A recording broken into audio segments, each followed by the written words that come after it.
Tempo instabile e perturbato con precipitazioni frequenti e diffuse anche a carattere di rovescio e temporale, con quantitativi di pioggia in genere abbondanti o molto abbondanti, più diffusamente sulle zone centro-settentrionali della regione.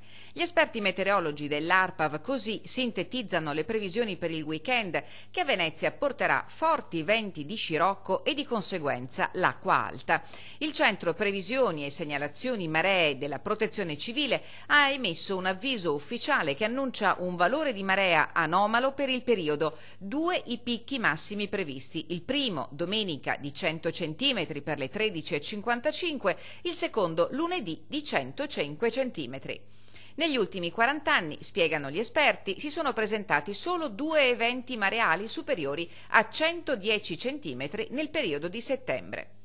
Al momento comunque, pur se le previsioni restano sotto questa soglia, il Centro Marei consiglia di seguire gli aggiornamenti attraverso il sito del Comune di Venezia oppure registrandosi al servizio gratuito di SMS.